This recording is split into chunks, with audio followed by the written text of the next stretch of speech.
Terus yang ambil eh, banyak yang korban di pantai selatan itu sebetulnya siapa sih? Tidak sedikit itu kecil.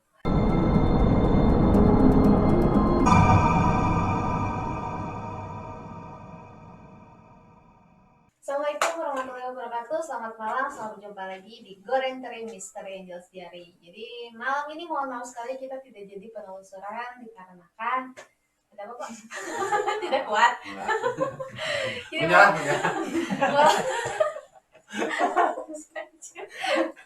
malam ini kita tidak jadi penelusuran dikarenakan Kang Maya sedang tidak sehat dan sedang masa pemulihan. Jadi kali ini kita akhirnya goreng teri aja di Rumah masing-masing. Jadi nah, malam ini juga kita kedatangan satu tim baru yang akan mengisi pemandangan di Misteri Angels Diary ya. Ini adalah perkenalkan dia ada bernama namanya adalah Teh Rina. Jadi dia ini nanti akan menjadi mediator atau mediasi. Nanti mediasi akan jadi ada Obi, ada Terina juga. Jadi nanti Obi kedepannya kalau ada misalkan mediasi itu tidak semua diborong sama Obi. Jadi nanti Obi itu masih ke save. Nah nanti akan dibagi dengan Terina. Nah selanjutnya kita perkenalan dulu ya sama Terina. Terina gimana nih masuk tim MAD ini gimana? Ya masuk ke sini bisa sharing juga ya kayak jadi kita bisa sharing juga, kita bisa tahu, aku bisa tahu apa yang belum pernah Dialamin ya. dialamin lah gitu. Jadi ke depan terutama nih namanya kita juga gitu ya. Jadi kalau pipis itu ada teman. Jadi nggak sama cowok aja. Jadi mau nanya nih Teh, jadi sejak kapan Teteh mulai ada kemampuan seperti ini ya? Kalau misalkan ada kemampuan melihat sesuatu yang nggak bisa kita lihat, ini semenjak kapan sih Teteh merasakan ada ini? Sebenarnya udah lama sih ya, udah lama. Cuman dulu belum tahu apa yang dirasa itu. Saya pikir itu cuman sugesti atau apa, tapi tiap kali ada yang ngasih tahu atau apa itu aku tuh sadarnya setelah kejadian gitu.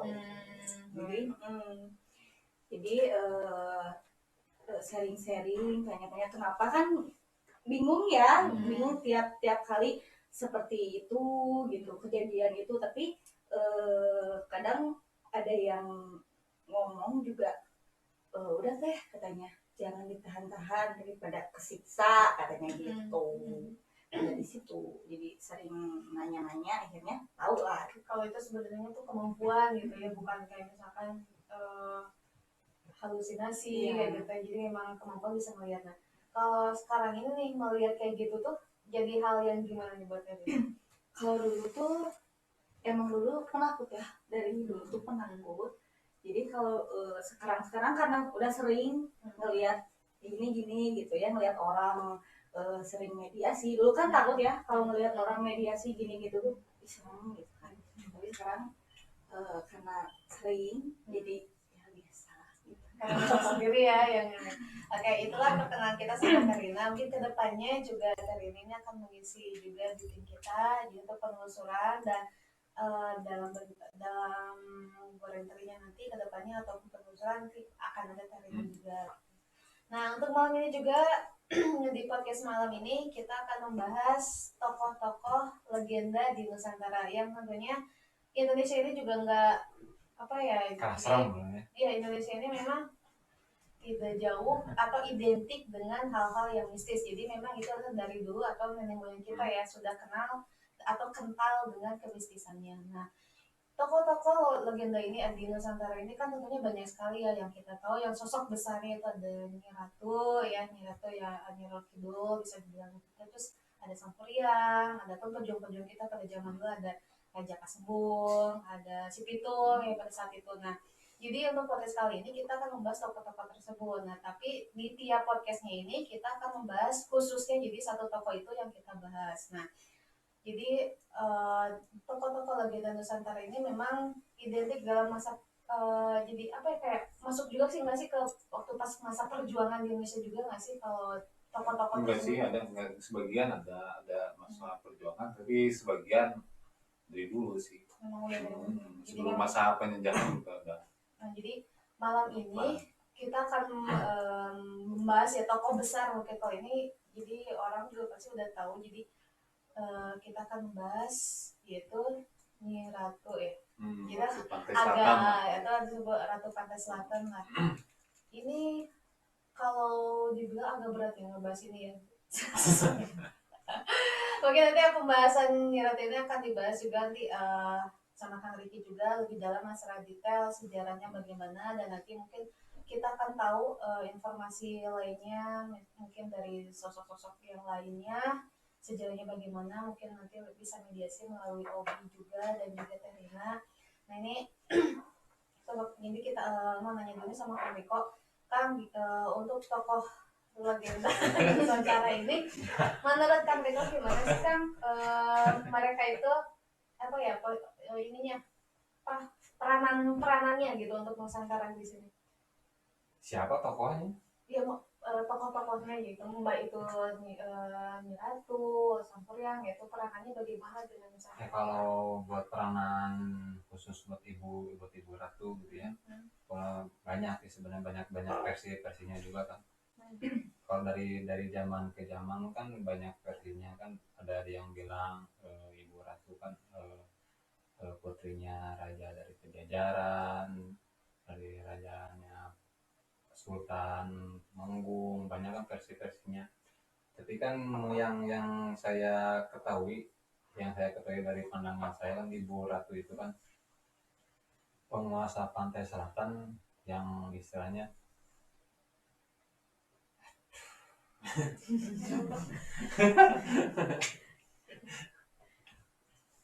Merasa terpanggil mungkin teh. lah pasti. Jadi Sosok ibu ratu itu mungkin ya kebanyakan serem gitu ya. Mungkin kalau pandangan saya itu bukan serem ya, tapi kalau Nggak negatif lah istilahnya nggak negatif lah. Jadi kalau pandangan yang menyaksikan dengan mata batin kita mungkin itu kalau beda dari kalah lah. Jadi setiap pandangan kita itu nggak luput dari kecantikannya ibu ratu.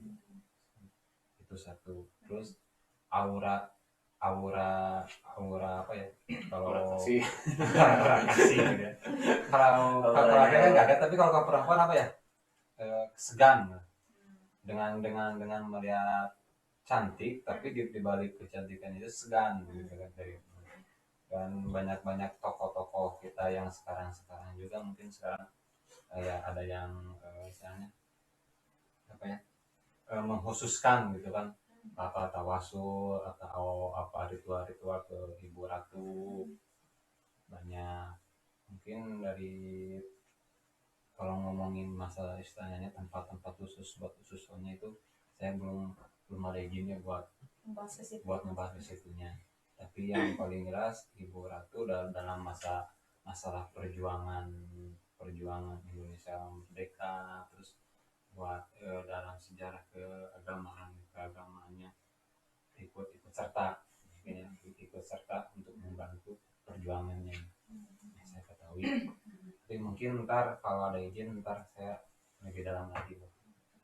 Jadi sekali lagi, jadi kita menekankan, jadi apapun yang kita bahas di sini yaitu khususnya kan kita sedang membahas Ratu Pantai Selatan yang ibaratnya sejarahnya ataupun latar belakangnya ini memang ada beberapa versi ya sebetulnya. Kalau kita searching di Google atau gimana pun itu banyak banget versinya sejarahnya bagaimana. Nah ini adalah sejarah atau pandangan menurut tim Mr. Angel sendiri ya. Jadi menurut pandangan kita secara spiritual, yaitu itu yang kita ketahui. Jadi kita juga tidak menganggap apa statement yang kita keluarkannya adalah benar gitu. Tapi ini adalah statement yang kita lihat seperti itu gitu. Jadi kalaupun nanti ada kesamaan ataupun nanti ada perbedaan dengan statement di luar sana, yaitu kita juga mohon maaf karena ini adalah pandangan kita menurut pandangan spiritualnya kita seperti itu. Nah, saya mau tanyakan kan Ibu Ratu ini atau Ratu Pantai Selatan ini adalah kenapa disebut Ratu Pantai Selatan kan memang beliau ada di situ kan maksudnya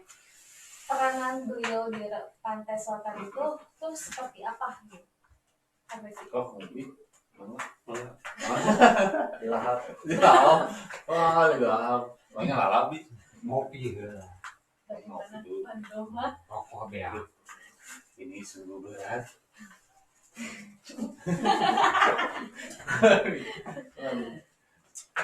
Jadi peranan dari Ngomong nabinya. Abi ngomong. Tidak. Bagaimana Bu Roma? Aduh, saya Diki Rama. Jadi kalau peranan dari Ibu Ratu Pantai Selatan itu dia kan sebagai penguasa, sebagai ratu penguasa dari Pantai Selatan. Nah, untuk permasalahan perjuangannya, jadi dulu sih raja-raja zaman dulu itu dia sering apa istilahnya sering mengadakan ritual untuk istilahnya untuk membantu kerajaannya, ya bisa jadi untuk sebagai meminta bantuan dari serangan musuh atau meminta bantuan meminta apa istilahnya meminta pusaka, meminta ilmu ke Ibu Ratu. Jadi ritual-ritual itu sudah dilakukan oleh raja-raja zaman dahulu gitu. Dan termasuk mungkin ada apa istilahnya ada cerita dari di luar sana itu bahwa presiden pertama kita Soekarno juga itu sangat dekat sekali dengan Ibu Ratu dulu juga. Jadi untuk peranan-peranan masa perjuangan bangsa sebetulnya Ibu Ratu tidak perlu diragukan lagi karena memang ikut peran juga cuma secara baik itu secara langsung ataupun secara tidak langsung. Nah ini kan kalau pada saat itu berarti kan orang-orang pada saat itu menganggap Ibu Ratu ini adalah beliau ini memang seseorang mungkin ini jadi membantu juga ikut serta jadi kan kalau sekarang ini bisa dibilang apapun yang menyangkut tentang Ibu Ratu ini ada sesuatu yang menakutkan, sesuatu yang negatif gitu kan. Nah kenapa sih? Berarti kan ada hal-hal yang membuat orang-orang itu berpikir seperti itu kan. Apa sih yang membuat orang-orang itu yang sekarang ini berpikir seperti padahal pada zaman dulu itu pada saat pemerintah Soekarno itu Soekarno mendatangi dan dekat sekali dengan Ibu Ratu kan. Nah bagaimana sih itu pandangan orang kenapa berubah menjadi negatif berhubungan dengan Ibu Ratu? Sebetulnya sih kalau dilihat dari secara ya mungkin dari menurut pandangan saya sebetulnya sih ada dua jadi mungkin ada dua sosok saya bilang itulah. Jadi itu ada yang namanya Ibu Ratu Pantai Selatan, ada yang disebut Nyi Roro Kidul. Itu adalah dua nama tapi dua yang berbeda, bukan dua nama satu sosok tapi dua nama tapi dua sosok. Jadi itu beda Antara Nyi Roro Kidul dengan Ibu Ratu Pantai Selatan itu berbeda gitu. Nah jadi biasanya Nyi Roro Kidul itu dia itu berkonotasi negatif karena emang Nyi Roro Kidul ini dia identik dengan salah satu pemuja atau istilahnya muja gitu. Biasanya orang-orang muda itu yang datang itu bukan Ibu Ratu tapi Nyi Roro yang dinamakan Nyi Roro Kidul itu. Jadi bukan Ibu Ratu. Nyi Roro Kidul itu siapa Nyi Ratu? Jadi Nyi Roro Kidul itu bisa diartikan sebagai salah satu yang mungkin anak buah gitu. Anak buah. Gitu. Jadi kalau yang misalkan berpandangan negatif tentang Ibu Ratu itu sebenarnya bisa kalau saya pandangan sih sebetulnya ada dua persepsi ya. Yang satu itu bisa jadi anak buahnya ya, Ibu Ratu, ada juga sosok lain yang menyerupai yang bisa menyerupai atau sosok lain yang mengatasnamakan Ibu Ratu gitu. Oke, dalam artian berarti karena orang percaya dengan Ibu Ratu, jadi dia posisinya dia tuh bilang ya bisa Ibu Ratu gitu. padahal dia kan sering nyebutnya Nyi Roro Kidul sebagai penguasa Pantai Selatan, padahal antara Nyi Roro Kidul dengan Ibu Ratu itu berbeda, dua sosok yang berbeda gitu. Saya juga baru tahu. Ibu Ratu Pantai Selatan dengan Nyi Roro Kidul itu berbeda. Oke, jadi ini ada jadi Ini sembarangan ya begitu. Kalau misalkan ini menjelaskan, kalau orang kan kebanyakan kalau membahas tentang Ibu Ratu itu ada konotasi yang sangat jelek ya, negatif gitu. Jadi sebetulnya kalau menurut pandangan kita itu Nyi Roro Kidul inilah yang biasa disering yang mengatasnamakan Ibu Ratu ini, sehingga membuat mungkin jadinya ada hal-hal yang berupa negatif atau yang buruk yang bersangkutan dengan Ibu Ratu. Jadi sebetulnya adalah dua sosok yang berbeda, yang satu menyerupai Ibu Ratu sebetulnya memang bukan ya. Nah, terus sejarahnya sih sebetulnya Ibu Ratu ini bagaimana sih? Apakah dia sebelumnya memang manusia biasa yang diberi ilmu yang kemudian menguasai pantai selatan, atau memang beliau ini adalah bisa dibilang dari kalangan jin atau apa gitu kan, bisa jelaskan ya? Sebetulnya sih kalau dari secara spiritual sih sebetulnya Ibu Ratu itu bukan bangsa jin sebetulnya. Tapi kalau saya lebih mengartikan bahwa Ibu Ratu itu seperti halnya karuhun. Jadi atau sesepuh gitu. Jadi penamaan Ibu Ratu dinamakan sebagai Ibu Ratu itu dikarenakan dulu itu yang namanya pemimpin itu disebut ratu, bukan raja dulu itu. Makanya ratu itu belum tentu laki-laki sebetulnya. Kalau zaman dulu, kalau sekarang kan identiknya raja, ada ratu. Kalau dulu itu ratu sebagai pemimpin. Tapi bukan artian ratu itu harus perempuan. Jadi laki-laki pun pada saat itu kalau dia sebagai pemimpin sebutnya ratu. Iya, jadi ratu itu adalah pemimpin yang paling tinggi di antara raja-raja yang lain itu sebetulnya. Jadi posisinya sangat tinggi gitu. Kan sekarang juga ada yang namanya Ratu Adil. Ratu Adil itu kan belum tentu dia itu sosoknya adalah perempuan. Ratu Adil juga kan dinamakan itu ya sosoknya laki-laki. Nah, kalau yang disebut karuhun itu, kalau yang saya tahu karuhun itu adalah manusia nih kan, tapi yang diberi ilmu gitu kan. Nah, apakah beliau ini tuh memang dari jenis manusia yang diberikan ilmu gitu kan? Iya, yang jelas bahwa Ibu Ratu ini dia adalah dulunya, kalau saya sebelum dia itu sama aja dengan kita manusia. Manusia yang memiliki ketinggian ilmu yang sangat tinggi dan sangat mendalam.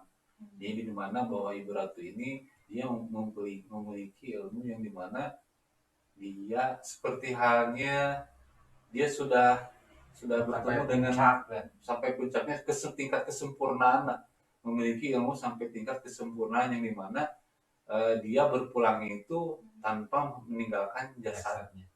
Atau kalau istilah kita mah ada film, ada film. Nah, itu seperti itu. Itu seperti itu. Nah, ini berarti kan biasanya yang berilmu tinggi atau seperti itu tuh nggak sembarang orang bisa melihat ya.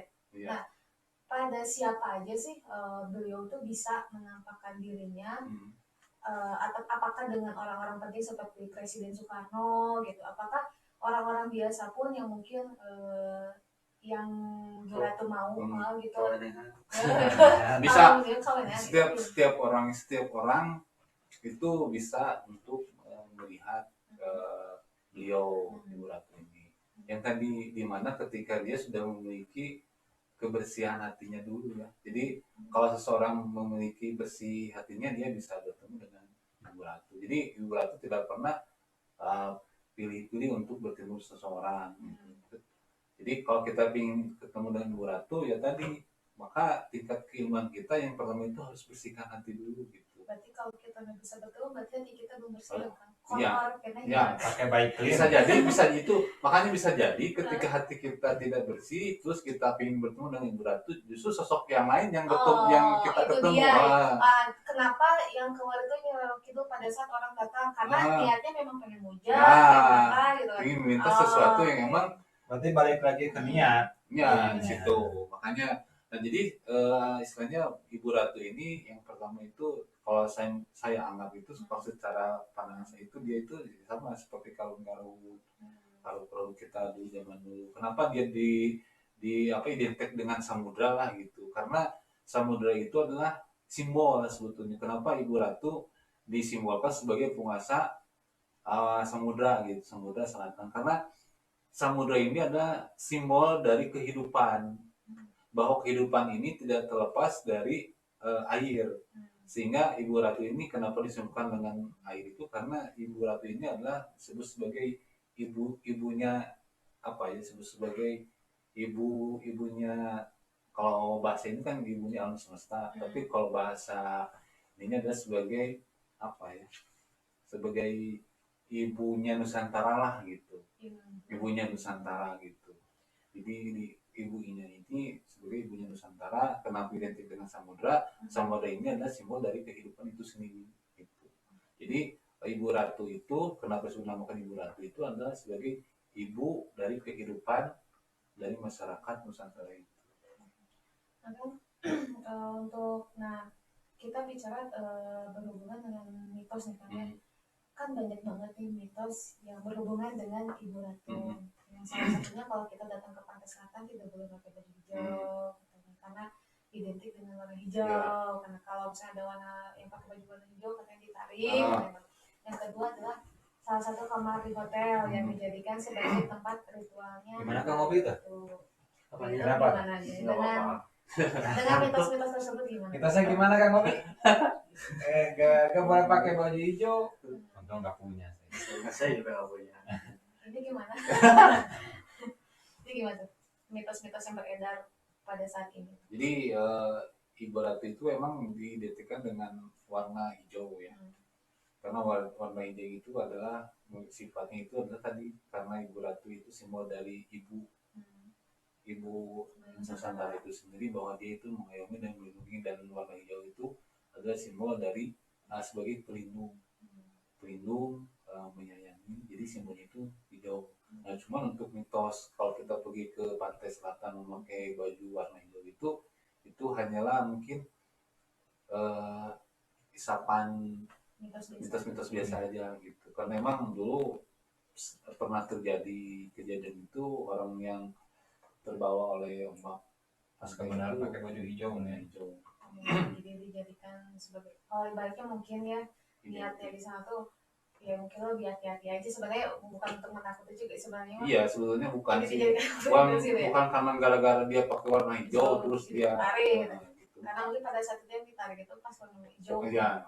Jadi nggak harus. Tapi kebanyakan kenapa ya kalau misalkan nih ada korban tenggelam ya, suka disangkut pautin ya sama ya tadi itu, karena tadi kan sosok itu dia perlu pencitraan ya.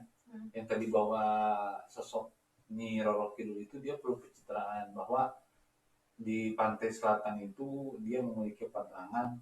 Itu kan pantangan ya, baju hijau tidak boleh memasuki Pantai Selatan memakai baju hijau. Sebetulnya bukan karena pantangan dia memakai baju hijau, karena yang tapi itu ada simbol sebagai pencitraan tadi Nyi Roro Kidul itu sendiri. Jadi sebetulnya tidak apa-apa kalau ke Pantai Selatan memakai baju hijau. Tapi ntar kalau main ke sana mau pakai baju hijau? Boleh pakai baju hijau, tidak masalah. Iya, karena semuanya gini, semua itu kan ketika kita mau. karena setiap tempat itu dia emang kan ada bahasa bahwa di mana langit di mana tanah dia langit di situ harus dijunjungkan, bahwa ada cara dan budaya itu harus dihargai gitu, tidak terlepas itu. Tapi kebanyakan sih di sana itu, di pantai itu ada badannya kan nggak dipakai. Bagaimana kita cara berperilaku kepada alam, bagaimana kita berperilaku terhadap pantai-pantai yang ada di situ. Jadi kan ada adab-adabnya, bukan karena pakaian hijaunya sebetulnya. Mungkin sebagian dari ciri khas mungkin ya ayah. Ciri khas. Jadi biar kita mengingat ini tuh ini gitu. Tapi tanggapan kita terlalu negatif mungkin. Iya, terlalu negatif. Jadi itu ada beberapa mitos-mitos yang emang sebagian benar, di sebagian juga tidak tepat lah gitu. Misalnya seperti itu. Terus Itu kan ya fitnah lagi. Gimana Kang Ngopi? Menurut Kang Ngopi? Kang Ngopi gimana? Kamu mana? mau masuk Pak? Ih, jadi kasih rokok, ini lagi nggak bawa. Kan ini dipohodin dengan nanya naon. Ini kan saya mau nanya, ini mah dari saya pribadi sih kan. Pada saat beliau ini, berat ini, agamanya apa sih kan? Kalau dari dilihat masukkan adanya dari step yang tadi dibahas itu kan adanya di kitab kita ya, maksudnya di Islam ini ada hal yang seperti itu gitu. Nah untuk berat ini agamanya gimana kan? Kalau untuk agama sih saya tidak bisa berani menyebutkan agamanya apa ya.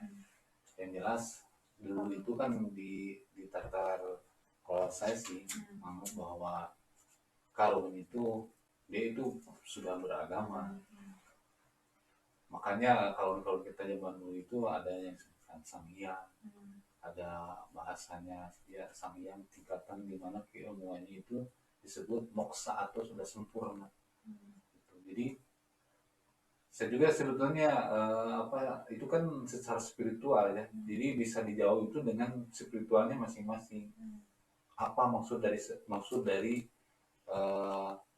disebutnya Sang Hyang itu sendiri gitu. Cuman kalau dari pendapat pribadi saya sebetulnya bahwa Ibu Ratu itu dia memiliki agama yang dimana agamanya itu saya nggak berani sebutkan ya, karena memang zaman dulu tidak mengenal yang namanya agama, tapi dia beragama. Jadi saking dia beragamanya, dia tidak menyebutkan dirinya beragama, tidak berani menyebutkan dirinya agama karena istilahnya agama itu adalah sebutan bagi manusia ke manusia sebetulnya. Antara manusia dengan manusia harus tanya misalnya kepada Tenopi misalnya, Tenya agamanya apa? Itu kan hanya sebatas manusia saja. Agama apa? Fleksibel.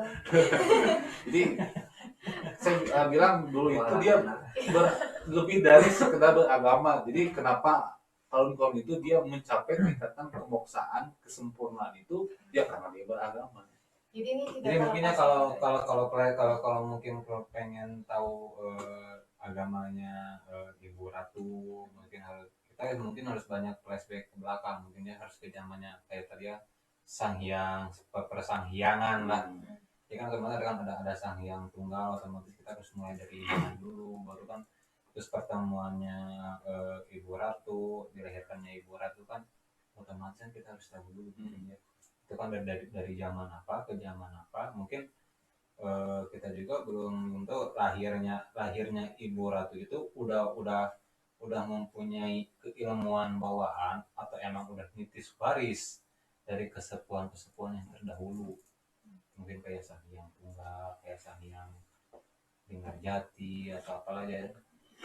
Kalau Ibu Ratu kan misalnya dari tanah Jawa ya, kayak Ibu Ratu kan dari tanah Jawa, otomatis tanah Jawa itu dikelilingi dengan sisi lautan yang mungkin kita harus banyak dibicarakan, harus banyak membicarakan para Ibu Ratu dari empat penjuru. Mungkin bisa juga mungkin kayak tadi kan Ibu Ratu Pantai Selatan, terus Ibu Ratu Pantai Utara.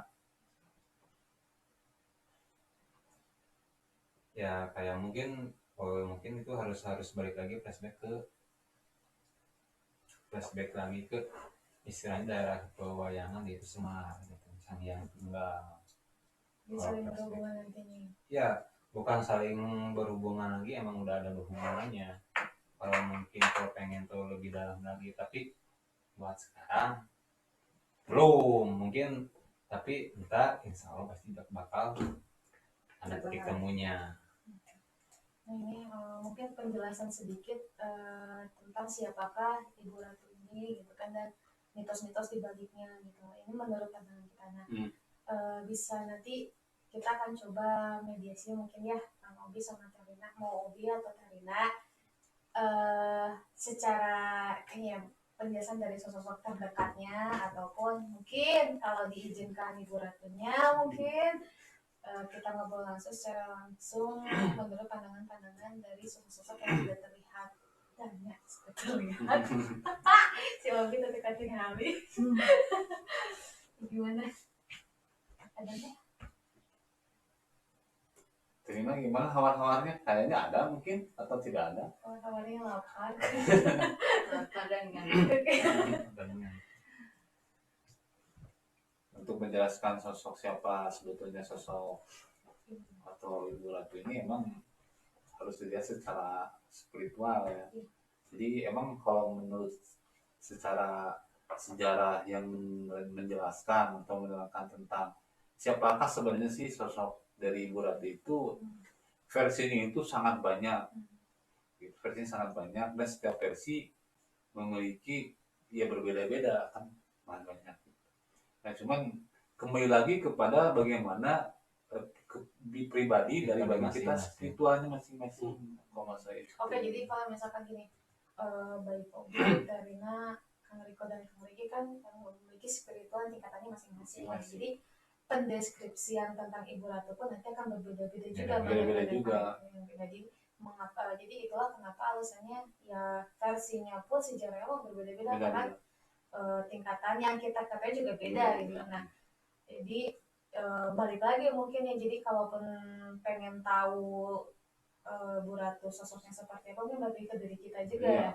Jadi seperti itu kan ibaratnya kalau kita mau ketemu Bu Ratu juga kita harus sebagaimana bersihnya diri kita dulu kan baru bisa bertemu Bu Ratu. Nah, jadi mungkin ada untuk ke Terina kan ibarat sensitifnya dengan hal baik mata maupun telinga. Nah, untuk pendengaran Terina sendiri atau yang Terina ketahui dari sosok karunia Terina ataupun yang ada di sekitar Terina, bagaimana sih Bu Ratu ini? kalau buat Bu Ratunya sih enggak bisa. Tapi ada dayanya. Ini mau ngobrol ke Terina di ini atau mau ke Terina? Sih boleh. Mau ngobrol. Cuman kalau emang Bu Ratunya emang enggak. Cuman emang ada satu yang emang kalau ini mewakili. Kok aku merinding?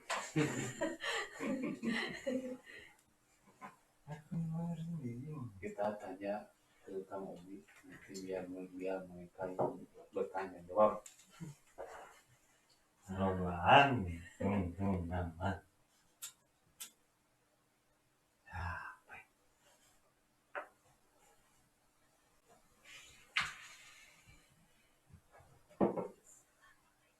Waalaikumsalam.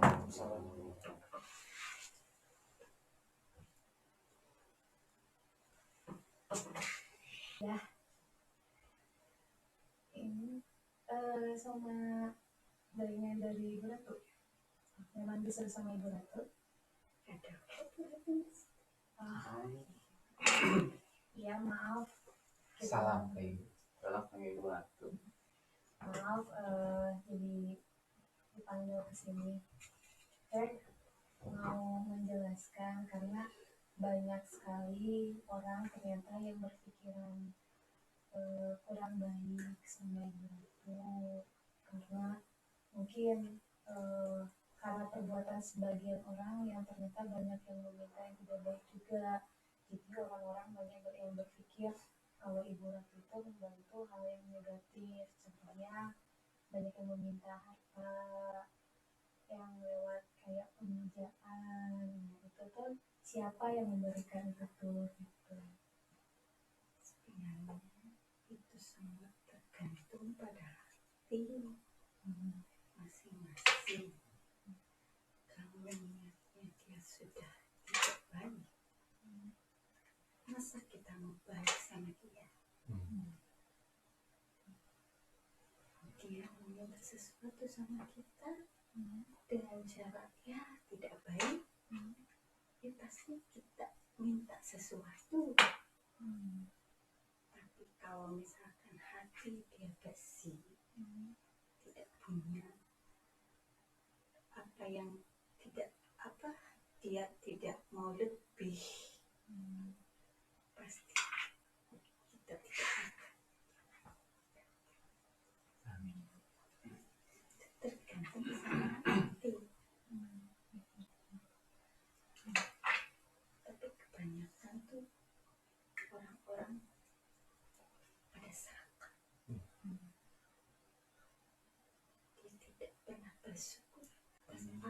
yang dia miliki. Dia pengen lebih. Makanya terkadang ibu ratu yang suka jadi apa tuh ibu ratu, padahal kan sebenarnya dia baik.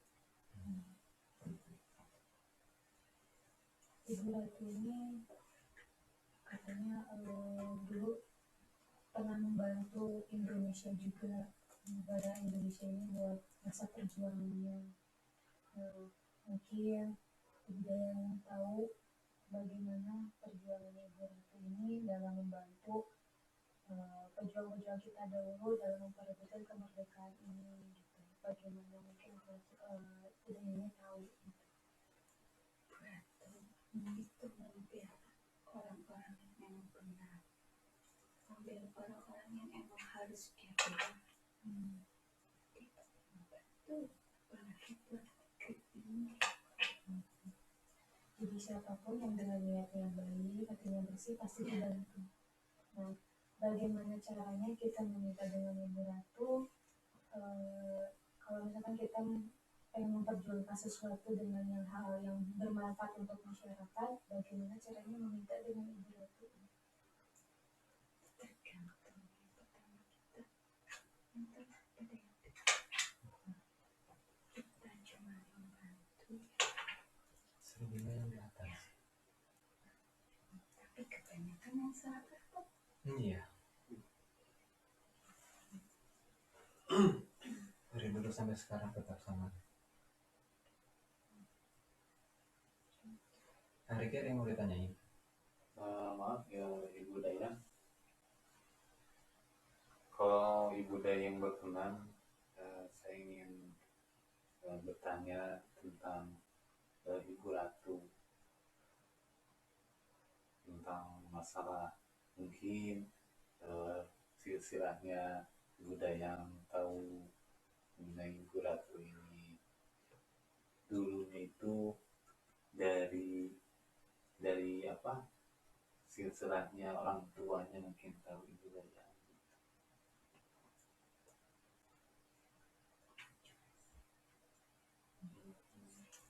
Boleh menceritakan? Itu kenapa ya? Satu, sebenarnya Ibu Ratu itu baik, tidak seperti yang banyak orang pikir terhadapmu. Pasti. Terus yang ambil banyak yang korban di pantai selatan itu sebetulnya siapa sih? Tidak sedikit itu kejauhan mereka. Tapi pakai baju hijau itu emang Dilarang? atau gimana? Sebenarnya itu cuma simbol dari Ibu Ratu. Biar kita teringat kalau kita ada di pantai, itu selalu teringat Ibu Ratu. Itu berwarna hijau, dia suka warna-warna hijau. Sebenarnya tidak. Cuma kebanyakan orang-orang tuh kadang kalau diperingati dia tidak mendengar. Jadi bukan karena baju hijau juga sebetulnya. Kadang mereka melakukan yang tidak sepantasnya mereka lakukan di situ. Intinya tata krama sih sebetulnya. Tata krama. Mau pakai baju apapun kalau tata kramanya nggak baik ya Hasilnya juga nggak baik ya. Semuanya tergantung niat kita. Sudah cukup tuh ya. Iya. Terima kasih Terima banyak. kasih Bu Dayang.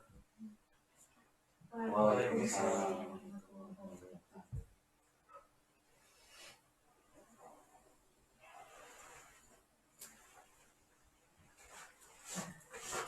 dari Ibu Ratu Nagaya.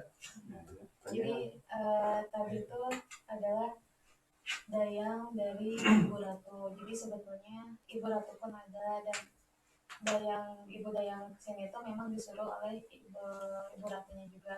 Jadi begitu, menurut menurut tadi yang masuk itu adalah mitos-mitos yang ada itu sebetulnya hanya sebagai simbol aja, dan ya apapun kejadian yang ternyata terjadi di situ adalah memang kecerobohan dari dari orang tersebut, atau memang mungkin sudah musibah ya, jadi ada yang misalkan terseret arus lah, jadi kita juga eh, tidak harus berpikir kalau itu adalah gara-gara memang identik dengan ibu ratu dengan Nah, hal yang seperti itu. pertanyaannya, Ibu Ratu itu laki kan? Juga. Aduh, kalau pasang ngomong Jadi aku salah gitu. jangan ampun. Jangan itu benar. Jadi banyak sekali statement-statement atau berita-berita di luar sana yang membuat sosok, bukan sosok ya, jadi peran Ibu Ratu ini menjadi negatif dan jelek gitu. Jadi sebetulnya Ibu Ratu ini bersifat baik, dia menolong apapun yang bersifat bermanfaat, ataupun yang sudah menjadi apa ya, menjadi contohnya ikut memperjuangkan negara ini juga di Nusantara. Menurut daya tersebut juga tadi Ibu Ratu juga menolong, dan kalaupun kita meminta hal-hal yang memang baik dan hati kita bersih, Ibu Ratu juga akan menolong, dan tentunya ke sampai kita dulu lah kita meminta ya, atau mungkin seperti itu lagi. Nah itu yang Karina dapat ya Tess. Untuk hobi sendiri ada Jadi yang Kang Opi gimana? Ada yang mau dibicarakan atau ada yang mau ngomong atau ada yang mau dirokok atau gimana? Rokok aja. Jadi sebenarnya Ibu Ratu itu adalah istilah atau sebutan, bisa juga sebagai adalah simbol dari penamaan sesuatu itu sendiri sebetulnya. Jadi kalau dari sekilas itu bahwa Ibu Ratu ini dia itu mungkin pertanyaan itu adalah ya mungkin tadi yang terdengar dari kami itu bahwa sebetulnya sih Ibu Ratu ini adalah laki-laki apa perempuan? Apa ada yang pernah bisa melihatnya secara mata ini? Gitu. Jadi kalau dari pertanyaan itu sendiri gitu, bahwa mengatakan bahwa Ibu Ratu ini dia itu adalah bukan seorang laki-laki, bukan pula seorang perempuan gitu, tapi dan bukan pula kedua-duanya gitu, di antara keduanya apa istilahnya kita adalah tapi waria lah gitu. kalau secara visual yang orang-orang dapat kan Perempuan. bisa dideskripsikan memakai mahkota, Iya. berambut panjang dan memakai selendang Betul. gitu kan. Ya karena tadi itu adalah suatu simbol dari penamaan suatu istilah sehingga orang itu mudah untuk mengenal. Jadi dibuatlah visual seperti Visualnya itu. seperti itu karena Tapi kalau menurut Keremonnya Mancana Putra Mancana Putri yang bukan jadi itu Manca Putra Putri itu bukan seperti itu, tapi jadi kalau secara spiritual dari secara pengetahuan saya itu bahwa Ibu Ratu ini dia itu yang tadi saya sebutkan bahwa Ibu Ratu ini dia bukan seorang laki-laki, bukan seorang perempuan, dan bukan pula di antara keduanya atau waria lah gitu. Ini cuman karena itu adalah simbol sebuah penamaan suatu istilah yang dimana untuk mudah dikenal oleh masyarakat sehingga disebut bahwa sosok Ibu Ratu ini adalah perempuan karena simbolnya itu sendiri adalah ibu, ada bentuk simbol dari kasih sayang, simbol sebagai tempat untuk menaungi, simbol sebagai tempat untuk memberikan istilahnya perlindungan gitu, sehingga disimbolkanlah sosok perempuan gitu. Jadi itulah hal-hal aneh yang memang ketika kita semakin dalam mencoba untuk mengetahui siapakah sosok Ibu Ratu itu sendiri itu sebenarnya, justru semakin ke dalam itu justru kita semakin menemukan hal-hal yang dimana kita sendiri pun belum tahu yang sebenarnya seperti apa. Tapi yang pasti ibu itu identik dia paling atas ya. Identik paling atas. Jadi karena ibu itu adalah sesuatu yang memang yang sangat paling dimuliakan. Jadi walaupun secara itu pun bahwa ibu baru ayah kan gitu. Bahwa ibu ini memiliki satu tingkatan yang paling atas gitu sendiri di samping dari Tuhan itu sendiri. evaluasi tingkatannya gitu. Mungkin secara penghormatan, secara apa ya, secara adab gitu. Cara derajatnya lebih Secara tinggi. derajatnya gitu. Lebih dimuliakan lah gitu. Ada berita dari kepemimpinan. Untuk saya pribadi sih, terutama untuk Ibu Ratu, satu, saya mau mengucapkan terima kasih ya. Terima kasih karena apa ya istilahnya, Mau datang, mau datang. satu itu. Kedua yang memang sebelumnya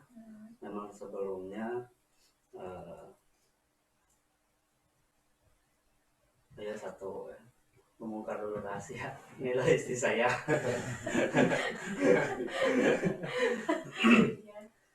Sangat.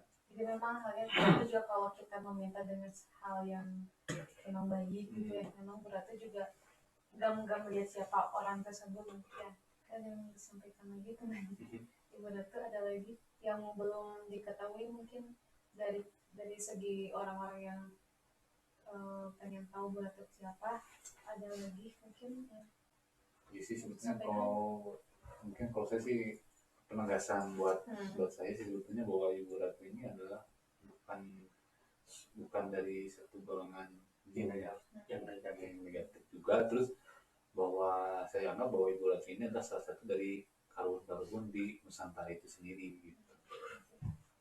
Dan memang berperan juga ya pada masa penjajahan pada saat itu juga. Ya, Nggak ada lagi yang bahas sih, ada lagi ya. ya. Oke, jadi pembahasan kita tentang tokoh legenda Nusantara untuk kali ini membahas tentang Ibu Ratu Pantai Selatan. Jadi tadi pun kita alhamdulillah ternyata mendapatkan banyak sekali ilmu dari pembahasan ini, dan tadi juga mendapatkan informasi dari yang kita ketahui dan dari pandangan mata kita gitu. Nah, terima kasih banyak untuk kalian yang sudah nonton video kali ini, podcast kali ini sampai akhir. Terima kasih banyak untuk kalian juga yang sudah share ke teman-teman kalian dan like serta komen bagi kalian yang mungkin punya tempat atau lokasi yang pengen kita datengin, khususnya daerah Bandung lah ya, atau enggak Cimahi, daerah tempat tinggal kita di sini. Terima kasih banyak untuk semuanya. Assalamualaikum warahmatullahi wabarakatuh. Waalaikumsalam.